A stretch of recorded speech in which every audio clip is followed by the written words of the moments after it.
Welcome again, and thank you for joining us today. This is our webinar series called Sight and Sound Bites, brought to you by the Eye and Ear Foundation. My name is Craig Smith. I'm the Director of Development and Community Initiatives with the Foundation. This bi-weekly webinar series highlights research in the two world-renowned departments of ophthalmology and otolaryngology at the University of Pittsburgh School of Medicine. This research is only possible thanks to generous philanthropic support, so we'd like to thank all of those who have helped support us in the past. I want to go over just a few quick housekeeping things for today.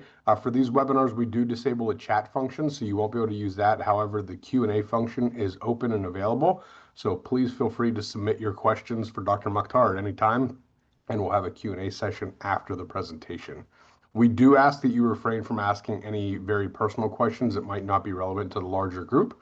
However, we'd be happy to get those answers for you as well, so if you want to email me any questions like that, feel free to send them over. My email is craig@eyeandear.org, and I'd be happy to get those to our presenter. We've also enabled captioning for the program today, so feel free to use subtitles as you follow along. We're also recording the webinar, which we'll be putting on our website and our YouTube channel, and we'll also send a copy of the recording to everybody who's joining us today. Additionally, everybody who's attending will be added to our mailing list, so you'll get things like future webinar invitations, blogs, newsletters, important announcements about research, etc. So today's presentation is titled Personalized Approach to Dry Eye Care. I'm joined by Dr. Sabrina Mukhtar. Dr. Mukhtar is an assistant professor of ophthalmology at the University of Pittsburgh School of Medicine and the director of the Dry Eye Center of Excellence. She has a specific interest in refractive surgery, cornea, and ocular surface disease. She obtained her medical degree from Virginia Commonwealth University and completed her residence right here at UPMC in Pitt, where she served as chief resident during her tenure. She stayed at UPMC to complete her cornea and refractive surgery fellowship. Apart from a scholarly and clinical focus on dry eye, she routinely performs cataract, corneal, and refractive surgery. So at this time, I'll turn it over to Dr. Mukhtar. Thank you, Craig, and welcome everybody. Thank you so much for spending your lunch hour with me. I wanted to thank the Eye and Ear Foundation for also putting together this great series. It's really exciting to share with all of you the work that we're doing here on our day-to-day basis. I wanted to switch gears a little bit. I know we present a lot about our research, but I really wanted to take a deep dive in how we're different here at the Vision Institute when it comes to treating our dry eye patients and personalizing that approach for our dry eye patients. So the first thing is, what is dry eye disease? So dry eye disease is very complicated. It's a multifactorial disease. It's really affecting the tear film. So the tear film is the furthest, most exposed part of our eye. And the importance of the tear film is that it is really important in helping us with our vision, protecting us from, the environment and maintaining clarity. And so when there is a disruption to this tear film, then patients can experience discomfort, visual disturbance, and instability, and this can cause a lot of inflammation. The really challenging thing about dry eye disease is that we're still trying to figure out all of the mechanisms by which it's being caused. And so some symptoms that patients will come in with are, redness and, the eyes are just so irritated, stinging or burning. Patients will describe blurred vision. Typically that's fluctuating throughout the day, a lot of light sensitivity, tearing. Actually, I know that's not very intuitive, but tearing can be indicative of having dry eye disease, feeling like there's something in the eye, itchiness. Patients will sometimes notice that their eyelids are not the same on both sides because of all the irritation. And so, and this can be very impactful to our patients and their quality of life. And that's very, very important because our eyes are so important for our vision, but also if there's a disruption to our eyes and we're having all of these symptoms, it's really going to impact our quality of life. And so Dry eye disease is actually very prevalent. I would argue that it's an epidemic. You know, nearly 1/3 of the population is suffering from dry eye disease. Dry eye is the most common complaint that patients come into our clinics for. And it's very frustrating for the patients because, you know, something that might work for one patient may not work for them, and we're trying all these different kinds of drops. There's a reason why there's so many things on the market, right? Because there's just so many things that we can do to try and treat dry eye disease. In fact, there have been studies to look at how impactful dry eye disease is to quality of life, and I was surprised by this as well, but the quality of life metrics were comparable to those patients suffering from renal failure who are on dialysis and those who have angina or heart disease as well. And it is the #1 ocular cause of depression, which is very challenging because a lot of our antidepressant medications, and I'll get to that in the next slides, cause dry eye as well. And so not to really delve too deep into this, but just to really emphasize that there are a lot of different causes for dry eye disease. We have oil glands at the base of our lashes called the meibomian glands. And over time, for a variety of reasons, whether it's hormonal changes, environmental, we don't blink because we're on our screens all the time. They can cause dysfunction of those oil glands. And the purpose of those oil glands are to secrete oils to prevent evaporation of the tear film. Okay. And so when your tear film is not healthy because of that aspect, then we start to have these issues of irritation and difficulty reading and fluctuating vision. Different medical conditions can cause dry eye disease, whether that be autoimmune disorders, thyroid eye disease, neurologic issues such as diabetes can affect the nerves, patients who have strokes or Bell palsy. And then there's even a subsect of patients who have really what we call hyperactive, or their nerves are firing very quickly, and that can cause symptoms of dry eye disease as well. More locally, inflammatory eye conditions such as rosacea or inflammatory conditions that cause inflammation on the eyelids, such as, microorganisms called Demodex or other, normal bacteria that we have on our skin can all cause dry eye disease as well, or inflammation of the cornea, whether that be due to autoimmune conditions or if you've had like an infection in the past, that can cause inflammation and symptoms of dry eye disease as well. A lot of medications can cause dry eye disease, and this is not an extensive list here. More and more medications are coming out to be known to impact the ocular surface, but cold medications, antihistamines, some of diuretics, heart medications, some chemotherapy agents, oral contraceptives, all of these things can cause dry eye disease as well. Eye surgery can cause dry eye disease. If you've had cataract surgery in the past, it's not uncommon for patients to come in and say, my eyes were fine before cataract surgery, and now my eyes are very dry and irritated. That is very common. After refractive surgery, glaucoma surgery, retina surgery, any kind of eye surgery can predispose patients to have dry eye disease as well. And then, any vitamin deficiencies, and in Pittsburgh, this is really important, allergies. Allergies can definitely contribute to dry eye disease as well.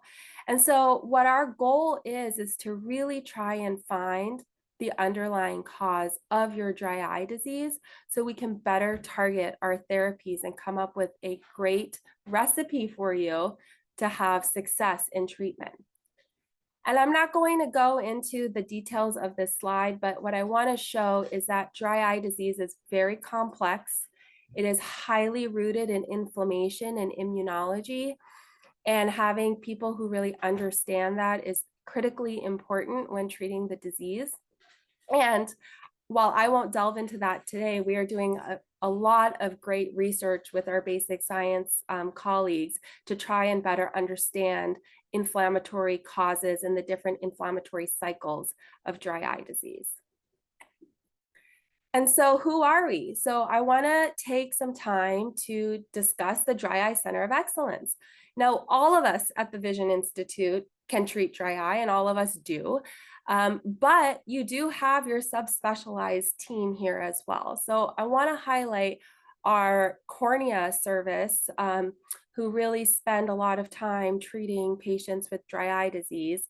And Dr. Hiri and I have actually spearheaded our Dry Eye Center of Excellence to provide that elevated level of care for patients who are suffering from very refractory dry eye disease that need more in-depth investigation to understand how we can better help you.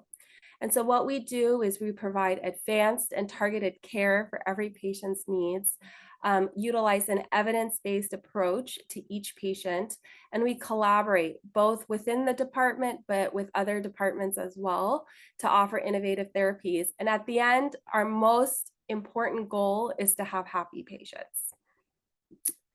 And we can't do this without our dedicated staff. And I think it's really important to put these people, and elevate them because they are doing a lot of the work. So in our clinic staff and our ocular surface disease, we're a small but lean program, and very efficient, and have people who really, really care about the patients. Tammy, who's in the center there, she's going to be helping you, get ready for your visit with us. Kristen and Terry are going to be helping get, all the testing that we need, and helping you through your different therapies. And Karen, our pod coordinator, is helping you kind of, get your different procedures scheduled and go through the flow of everything. And we utilize our nurses here on the other side of the slide. So very, very important to give them a shout out as well. Melanie, Kathy, and Savannah, and Tammy, our other nurse, wasn't there for the picture, but we do a lot of serum tears, and I'm going to talk about that. And so I really love that this cohort of dedicated staff really try and make it so that this is one-stop shopping for you. We're able to provide a very in-depth and comprehensive approach to treating your dry eye disease. And so let's go through what the flow looks like. So say, you have dry eye, you've been seen by a provider, and they really think that you need the Dry Eye Center of Excellence. What does that look like? So that referral is made. Tammy is going to call and go through what the clinic visit is going to be like. And so I really wanted to make sure that we were able to get more information about a patient before they come through the door, so that our patients are not trying to spend the limited time they have with us trying to go through everything that they've tried, right? We only see you in one snapshot in time, but dry eye is affecting our patients day in and day out.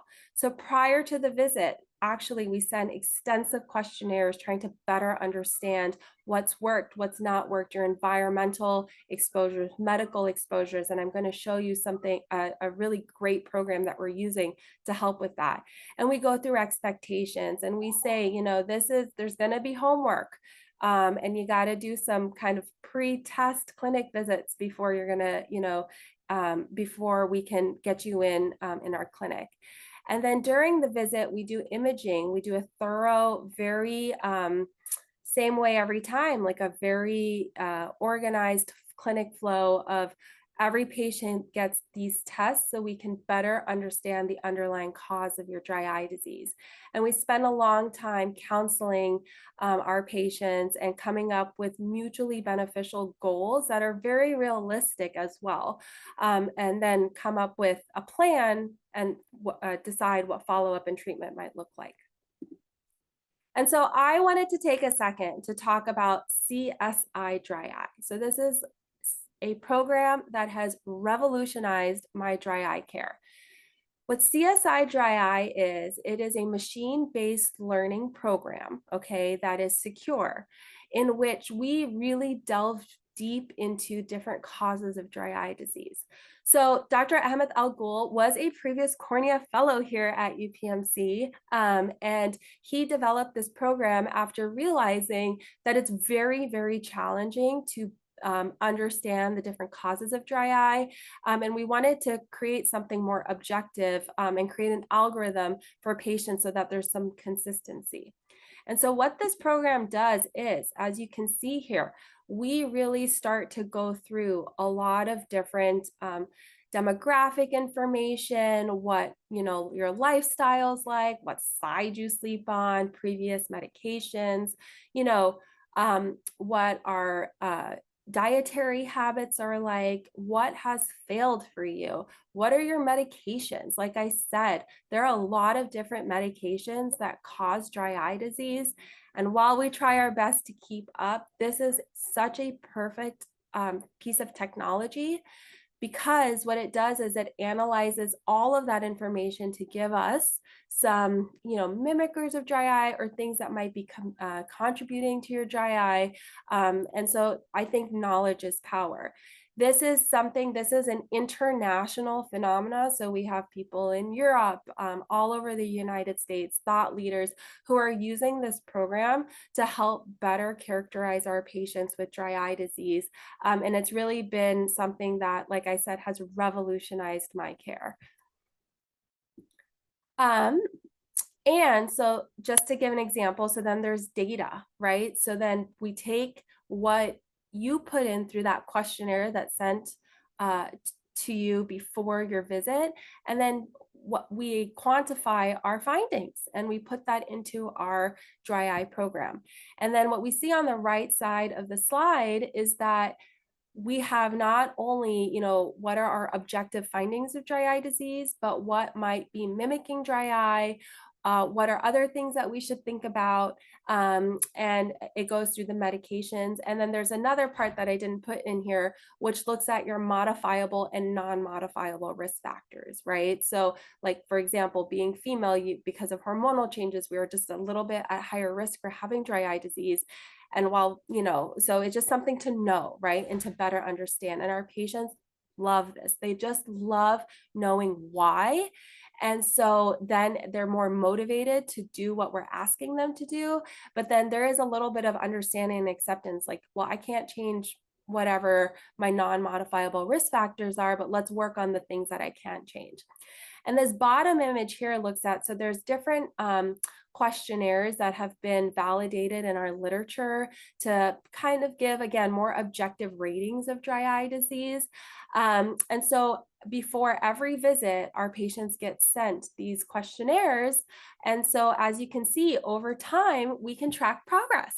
And it's like a little report card, and our patients love it. Love it, love it. And what it does is it's, patients feel better, but then when they see their scores are getting better, I think overall everyone feels like they're moving towards a goal, which is really, really rewarding and wonderful. One thing that sets us apart in our clinic is that we do a lot of advanced imaging. And so when our patients come in, right, this is a very long visit. Patients are told that it may take up to 2 hours in our clinic, so that we can do a very thorough exam. We do a mybography. So what that is, and that's on the left-hand side. So we have a piece of technology that basically takes images of not only the oil glands, so that's in the bottom here. We had those oil glands that I was talking about before. You can see at the bottom, they're all columnar and pretty uniform. And so what we have found is that if once we start to see alterations in the structure, it makes sense that the function of these glands are also affected. And so we're able to show our patients what their glands look like, okay? We're able to image the quality of the tear film, and we're able to quantify blinking dynamics, which is really, really hard to test. And so that will give us some indices of why a patient has dry eye, as evaporative dry eye due to meibomian gland dysfunction is one of the most common reasons for dry eye disease. We are so lucky to work here. We have such advanced technology. So we actually use some imaging, looking at how the cornea structure looks, how different wave aberrations. And so we're able to actually quantify changes in the ocular surface on a very granular level as dry eye disease is being treated.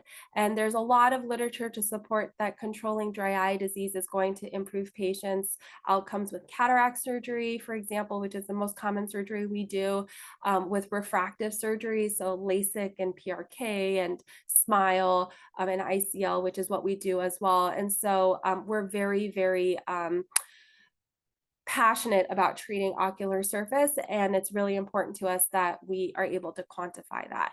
Going on the roles of quantification, we actually get a sample of the tear film to measure kind of the inflammation level. So that's called the tear film osmolarity.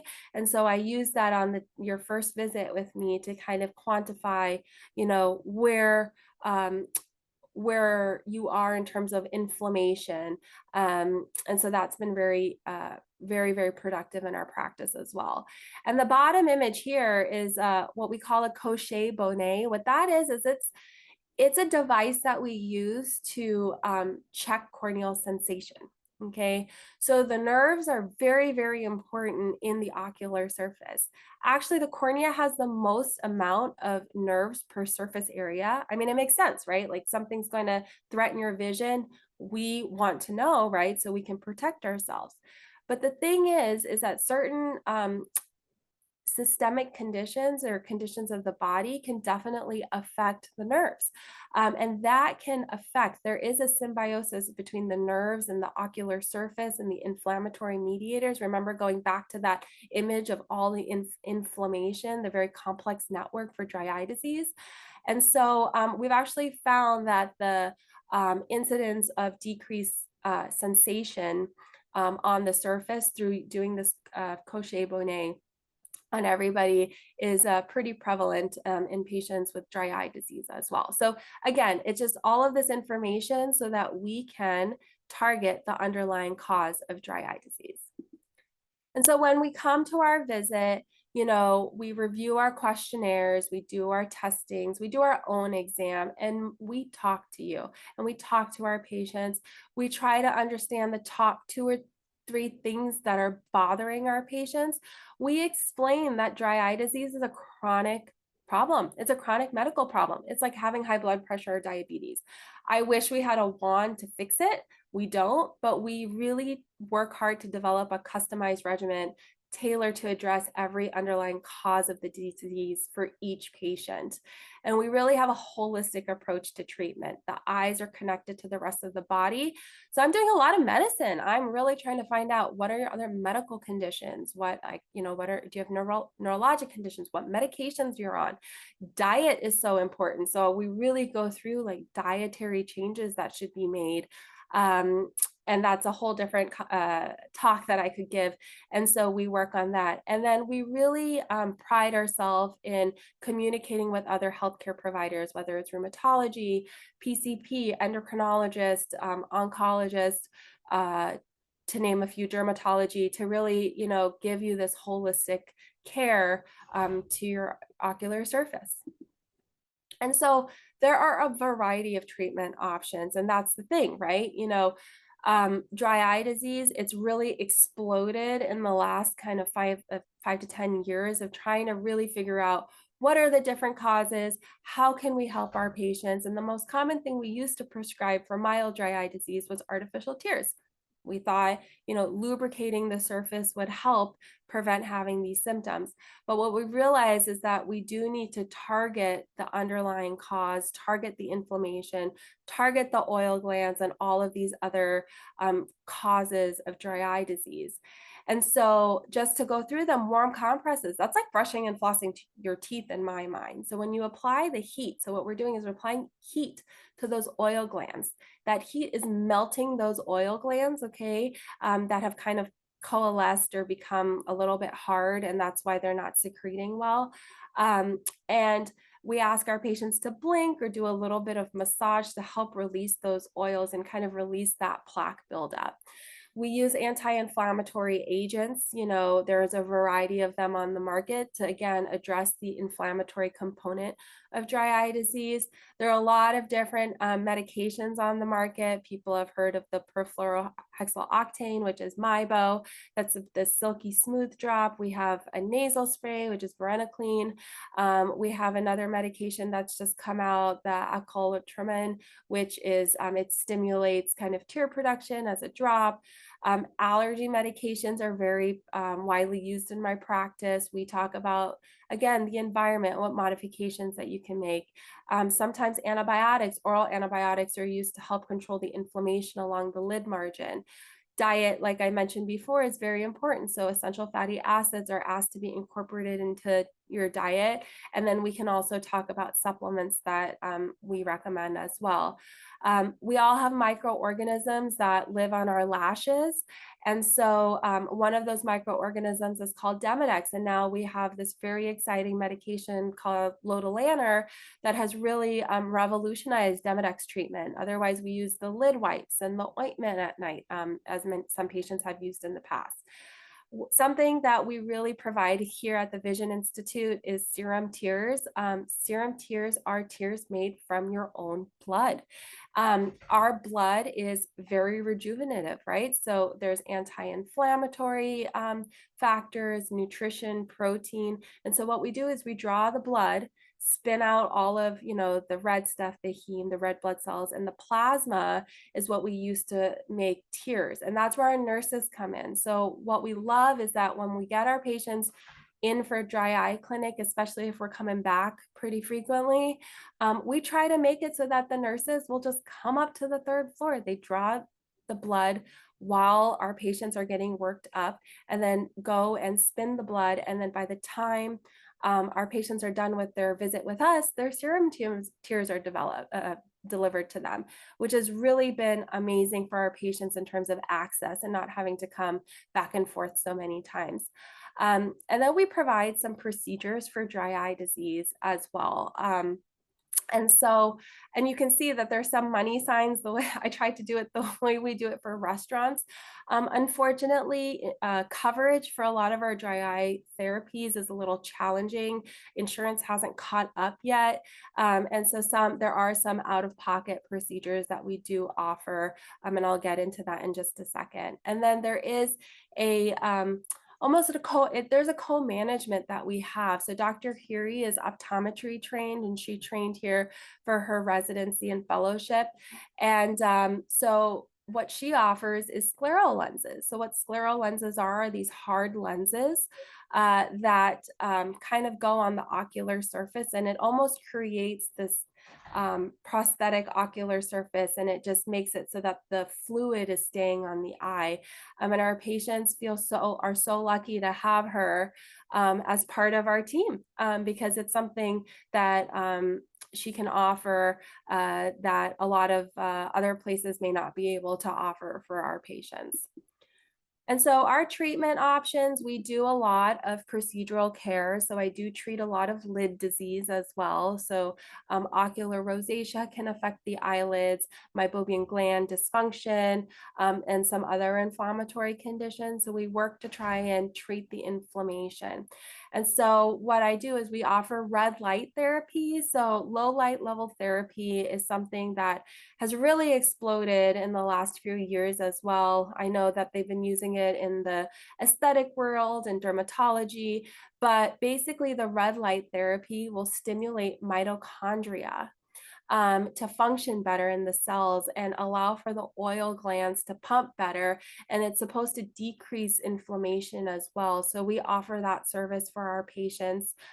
We've been using it for patients who are suffering from nerve issues as well, and have had very positive results with that. And that's very, very exciting, and something that I'm looking to study on a larger scale, actually, because that would be very promising for our patients with fibromyalgia or patients who have had herpes in the eye and then have a lot of pain around the eye, to name a few. I do a lot of intense pulse light therapy, and that's the machine in the middle here. What intense pulse light therapy does is it's targeting these inflammatory vessels or blood vessels that kind of come along the lid margin due to, like I said, inflammation, ocular rosacea, meibomian gland dysfunction. And what those blood vessels are doing is they're bringing these inflammatory mediators to the surface of the eye, causing buildup or backup of the oil glands, which then causes more inflammation. And it's just this vicious cycle. And a lot of our typical medications that we put on the eye are not really addressing the underlying cause, right? What they're addressing is the downstream inflammation, whether it's like a certain molecule that they're targeting. And so what I love about the intense pulse light therapy is that it is targeting the underlying cause, and our patients do very, very well because we don't offer it to everybody. We only offer it to patients that we really think are going to benefit. And we've had a really, really good success rate because of that. And then we like to clean the lids too. So what happens over time when there's a lot of buildup and inflammation, you can get kind of like this layer of skin, it's keratin is what we call it. And so sometimes we got to clean all of that up. And so we can do that with BluffX as well. So we have that available. And so I want to go into the Vision Institute experience, right? So our patients are getting their serum tears on site. We have this great team between optometry and ophthalmology to really give co-managed care. We share patients. And our patients have really voiced so much appreciation for this holistic care that we provide to our patients. We coordinate with other subspecialties such as oncology, like I mentioned, rheumatology in specific. Dr. Vishal Janji, who's the division chief of Cornea, does a Sjogren's specific clinic once a month with one of our rheumatologists. Again, so our patients are getting this kind of one-stop care, and there's a lot more coordination between all of the different subspecialists because it's challenging. It's challenging for us, let alone a patient, to try and navigate all of these different subspecialists, especially if one is saying one thing and the other is saying the other thing. And so we pride ourselves in talking to each other. We are a site for active clinical trials for a lot of ocular surface disease and specifically dry eye disease. We collaborate with industry very frequently, and that's been very, very exciting as well. We have active studies actually that we've initiated, really focusing on integrative medicine. So we're doing this study partnering with Carnegie Mellon, looking at the effect of mindfulness meditation in treating dry eye disease. And we have a very objective kind of metric that we're following.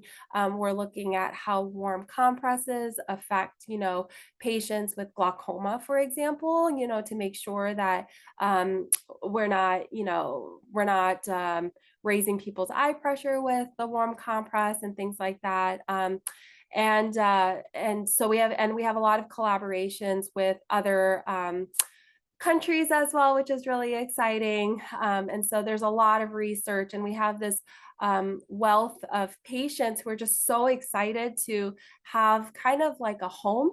And so they're really happy to participate in our research, and they just want to help those ahead of us. And it's really great because patients will tell us about a certain doctor that they love, or a rheumatologist or functional medicine doctor. And I have like a little card of like a sheet of like patient suggested products, for example, skincare products or mascara or so on and so forth. And it's really nice because I do pay it forward, and our patients have all benefited from each other as well.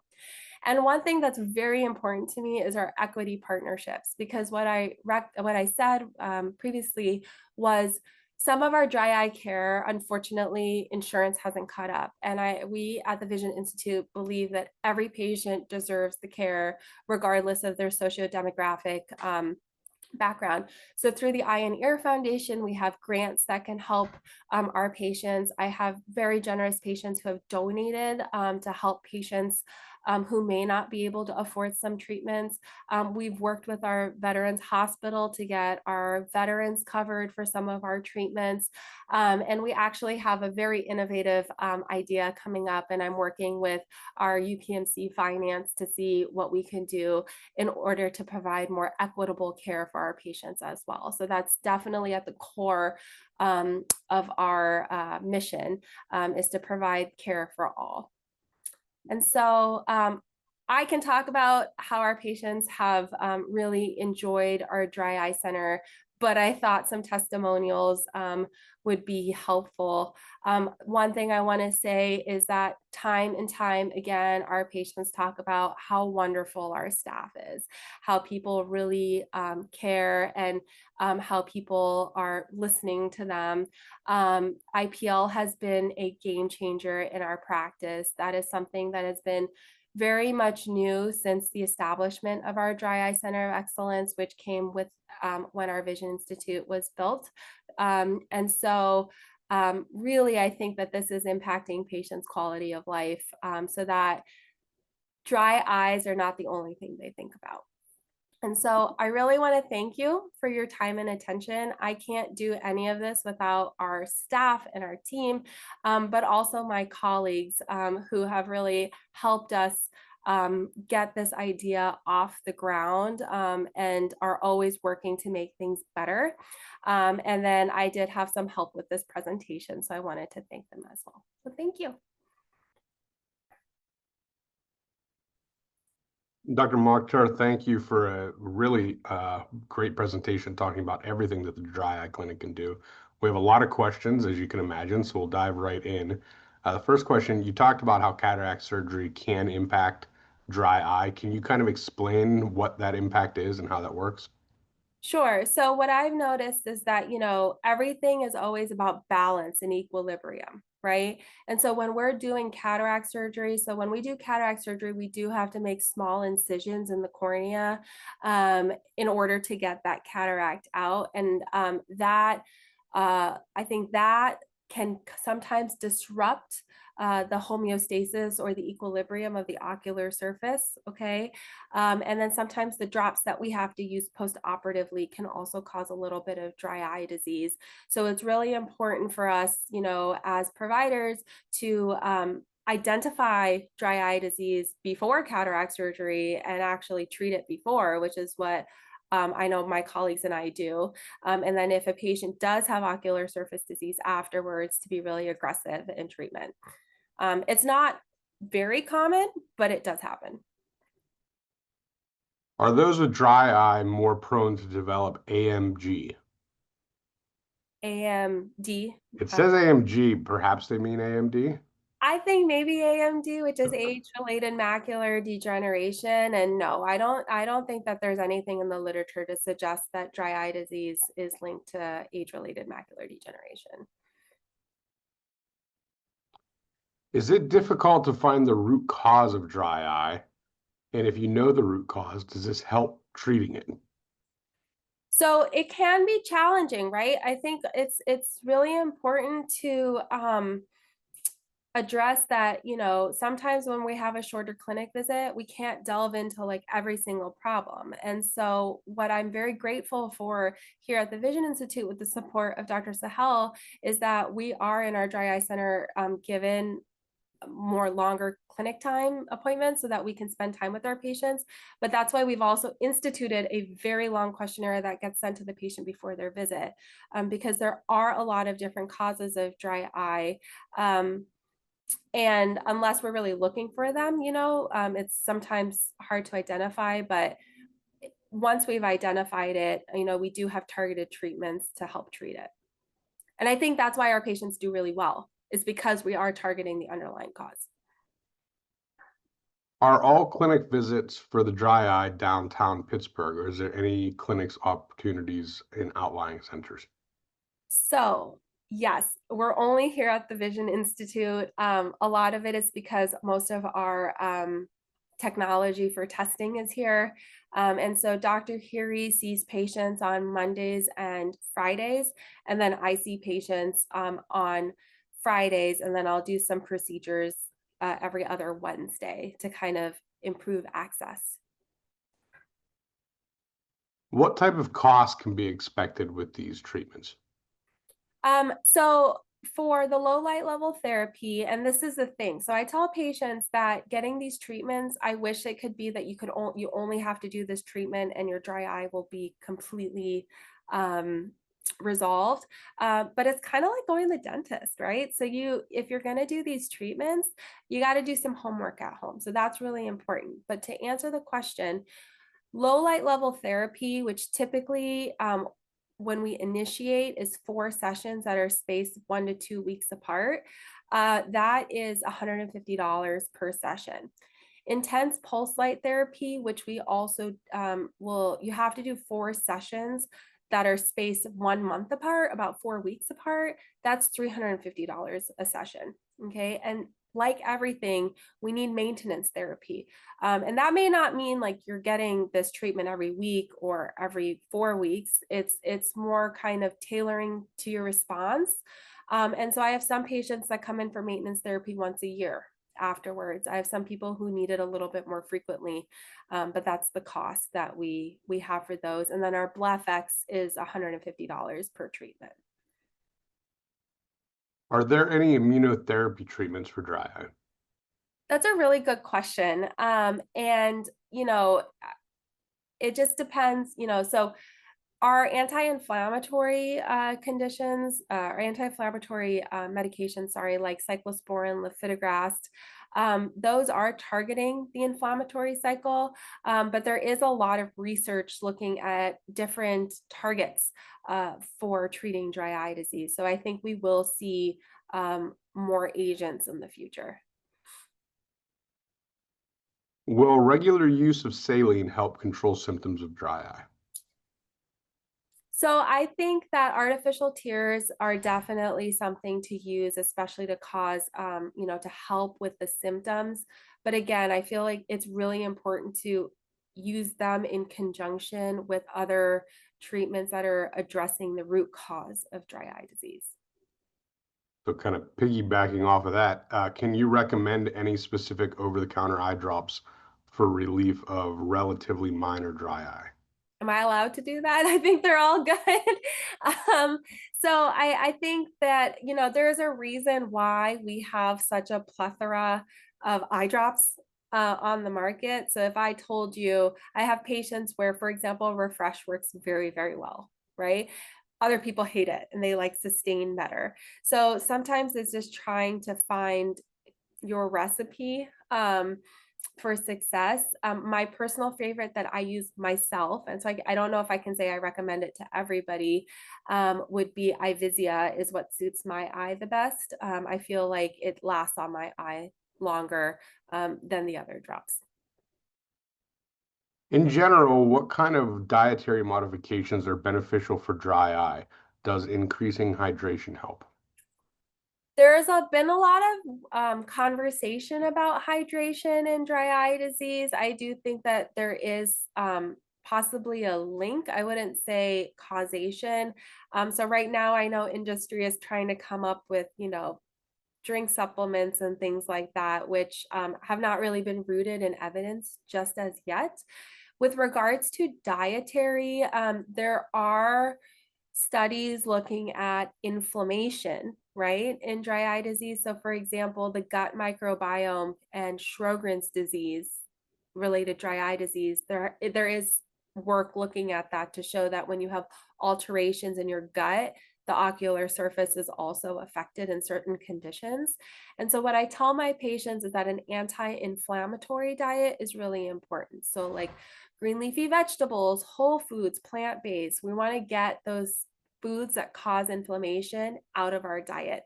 All the good stuff, pasta, bread, sugar, some dairy products, will cause inflammation for some people. So we start there.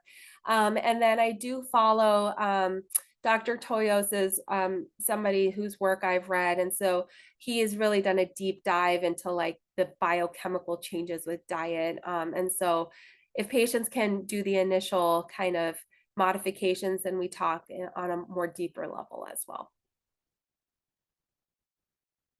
How can patients, especially women, get their PCPs?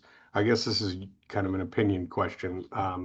How do you think they can get their PCPs and other non-ophthalmologists to take their dry eye seriously and not just blame it on things like medication, hormones, etc.? Education. I think that's the thing. It's our job as eye care providers to educate our peers, right? That this is really important. How do we do this? Our department, we give talks all the time to other departments. So we try really hard. A lot of our colleagues will give grand rounds, for example, to other departments to kind of educate them. And I empower every single patient to advocate for yourself because I think that's really, really important. People will listen. We just need to sometimes advocate, right? Because we don't know what we don't know, if that makes sense. Is dry eye linked to other inflammatory conditions like arthritis? Yes. So there is a link, for example, to rheumatoid arthritis and psoriatic arthritis. There is some baseline inflammation in your body. So we do have patients who have dry eye disease related to that medical condition. How can I get an appointment with your Sjogren's clinic? Do I need a PCP or ophthalmologist referral? So the main thing is that, first calling us and getting an appointment, probably need to be seen by one of our cornea specialists first.